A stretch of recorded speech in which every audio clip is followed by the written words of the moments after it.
NASA के rovers ने मंगल ग्रह की एक जबरदस्त तस्वीर ली थी, क्योंकि इस तस्वीर में गोल पत्थर दिखाई दिए थे जो कि हजारों साल पानी बहने के कारण बनते हैं। साथ ही तस्वीर में काफी सारे दर्रे और नदी रूपी संरचनाएं भी थी, जिसको देखकर वैज्ञानिकों ने यह अनुमान लगाया कि एस्टेरॉइड की टक्कर के बावजूद भी मंगल की धरती के अंदर तरल रूप में पानी रहा होगा, जो कि ज्वालामुखी के फटने के कारण भाप के रूप में अवश्य बाहर निकला होगा।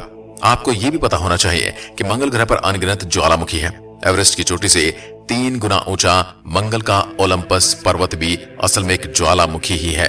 जलवाष्प के रूप में ज्वालामुखी ने जब पानी फेंका तो मंगल पर बादल बने, जिससे बारिश हुई, जिससे एक बार फिर से मंगल ग्रह पर जीवन पनपना शुरू हो गया। लेकिन ये दूसरी बार पनपने वाला जीवन भी यहाँ लंबे समय तक नहीं चल सका, क्योंकि सूर्य से ज्यादा दूरी होने की वजह से मंगल ग्रह पर तब ज्यादा ठंड हो गई थी और उसका पानी बर्फ के रूप में जमना शुरू हो गया था, और मंगल के अंदर से जो गर्मी थी वो भी इस बर्फ की वजह से दबना शुरू हो गई थी। मंगल ग्रह पर अत्यधिक ठंड होने की वजह से उससे बैक्टीरिया जैसा सूक्ष्म जीव भी समाप्त हो गया था।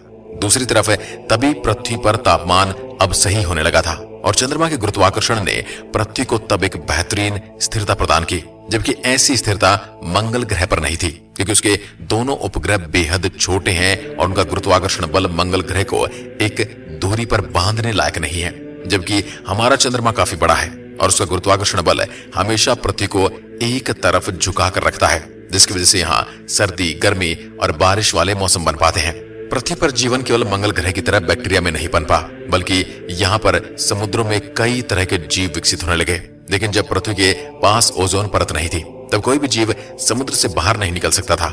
लेकिन पृथ्वी पर आदर्श तापमान की वजह से ऐसे बैक्टीरिया का निर्माण हुआ जो सूरज की गर्मी को सहन कर सकते थे। इस अनोखे घटनाक्रम के जरिए बैक्टीरिया जीवन के लिए एक बेहतरीन पदार्थ का निर्माण करने लगे, जिसे हम ऑक्सीजन कहते हैं। तब पृथ्वी पर मंगल ग्रह से कहीं ज्यादा ऑक्सीजन बन गई थी, और तब सूरज की घातक अल्ट्रावायलेट किरणें ऑक्सीजन के अणुओं पर गिरी तो ऑक्सीजन के दोनों परमाणुओं ने अलग होकर ओजोन परत का निर्माण किया और पृथ्वी के चारों तरफ ओजोन की मोटी परत बन गई, जो सूर्य से निकलने वाली घातक किरणों को सोखने का काम करने लगी। अब पृथ्वी का वातावरण काफी अच्छा हो चुका था और यहाँ के जीवों ने समुद्र से बाहर निकलकर पृथ्वी पर रहना शुरू कर दिया था। मंगल को जीवन पनपने के मामले में पृथ्वी तब बहुत पीछे छोड़ चुकी थी, क्योंकि मंगल पर आधा अधूरा जीवन, अजन्मा जीव पूरी तरह से समाप्त हो चुका था। लेकिन धरती पर विशाल डायनासोर रहने लगे थे, जिन्होंने 16 करोड़ साल तक पृथ्वी पर राज किया। लेकिन यहाँ लंबे समय तक राज करना भी आसान नहीं था, इसलिए एक उल्कापिंड के गिरने से उन विशाल डायनासोर का भी अंत हो गया। उस उल्कापिंड ने पूरी दुनिया में तबाही मचाकर रख दी और तापमान भी बहुत ज्यादा हो गया। हजारों सालों तक आसमान से आग की बारिश हो रही थी। एक बार फिर पृथ्वी पूरी तरह से